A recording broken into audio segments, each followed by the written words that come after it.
Hey guys, ఈరోజు reentry మన శ్రీజ, తమ్ము Sreeja and Bharani లోపలికి వచ్చేసారు. అండ్ వీళ్ళిద్దరికి ఓట్స్ మనమే వేసి వాళ్ళని గెలిపించాలి.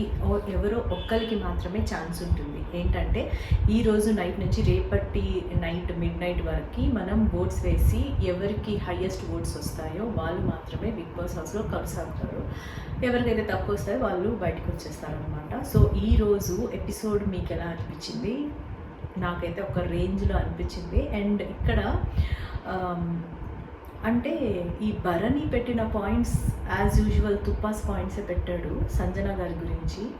అసలు ఎందుకో సంజన గారు అంటే పడదో, మరి ఆయనకి ఏమైనా లోపల పర్సనల్ గ్రడ్జ్ ఏమైనా పెట్టుకున్నట్టే పాయింట్స్ పెడతాడు భరణి. అసలు ఆయన బయటికి వెళ్ళిన తర్వాత వచ్చిన మీమ్స్ కానీ బయట ఆడియన్స్కి ఆయన మీద ఉన్న ఫీలింగ్ ఆయనకి అర్థం కాలేదా, మరేంటో నాకు అర్థం కాలేదు. లోపలికి వచ్చి మళ్ళీ సేమ్ యాజ్ యూజువల్ అలానే ఉంది. అంటే మనం బాండ్స్ పెట్టుకోకుండా సేఫ్గా ఎవరి గేమ్ వాళ్ళు ఆడదామని చెప్తున్నాడు. మళ్ళీ బాండ్స్ లాగానే మళ్ళీ తనుజాతో వచ్చి మాట్లాడి దివ్యకి నువ్వు అది చెప్పు అంటాడు. ఏం మాట్లాడుతున్నావురా బాబు?